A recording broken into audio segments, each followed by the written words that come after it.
your attention, for example, is mediated by unconscious forces. And you know that perfectly well. And this is another Freudian observation.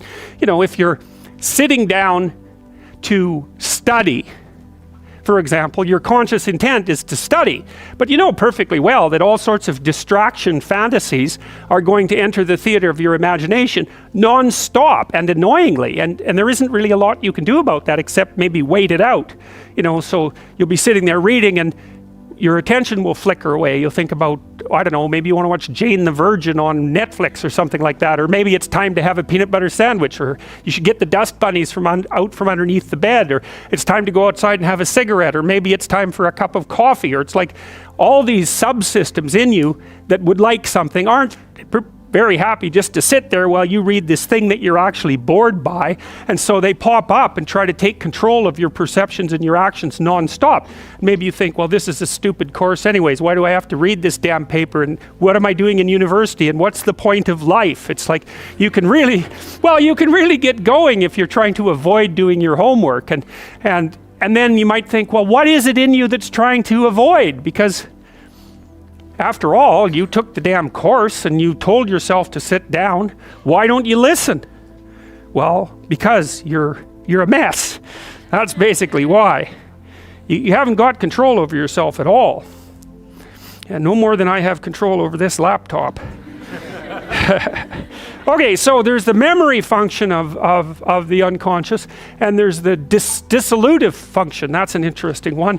The unconscious contains habits, once voluntary, now automatized, and dissociated elements of the personality, which may lead a parasitic existence.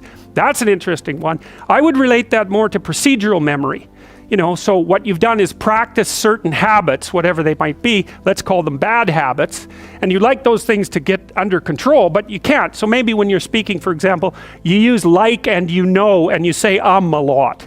And you've practiced that, so you're really good at it. And you'd like to stop it, but you don't get to because you've built that little machine right into your being, right? It's neurologically wired. And it's not under conscious control. And anything you practice becomes that. It becomes part of you, and that's another element of the unconscious, a different part.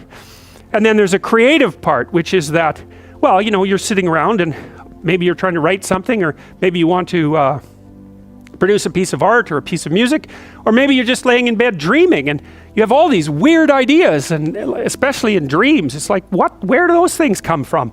And even more strange, one of the things that's really weird about dreams, and almost impossibly weird, is that you're an observer in the dream. It's like a dream is something that happens to you.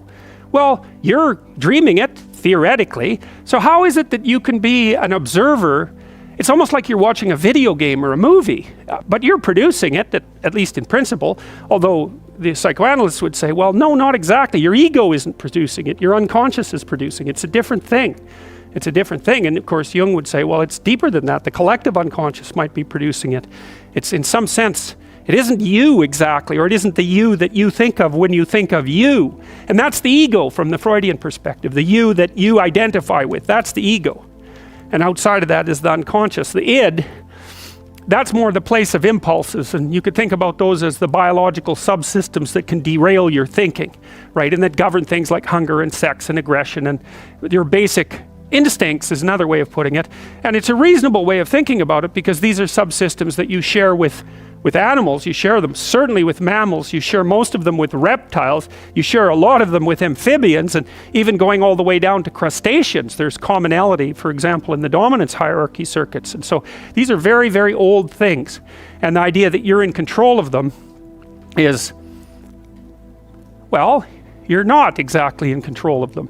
And I would say the less integrated you are, the less you're in control of them, and the more they're in control of you. And that can get really out of hand.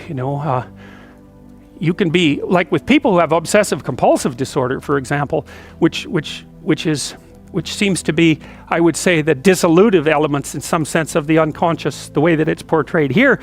Poor people with obsessive compulsive disorder, they can spend half their time doing things that they can't really control, and they have very strong impulses to do them, and it's very hard on them to block them. They'll almost panic if those things are blocked. And then you have people with Tourette's syndrome, that they'll be doing all sorts of weird dances and spouting off obscenities, and and imitating people without being able to control it, and sometimes a little bit of antipsychotic medication can dampen that down, but it's as if there are these autonomous semi-spirits inside of them that grip control over their behavior and make them do things. And you know, you find that to some degree in your own life, because maybe you've become very attracted to someone, even maybe you don't want to be attracted to the person, and then you find yourself, you know, texting them when you know perfectly well that you should be going to bed, and you know, you're in a grip of something, and you can't control it, and that's all part of the unconscious and all part of what Freud was studying.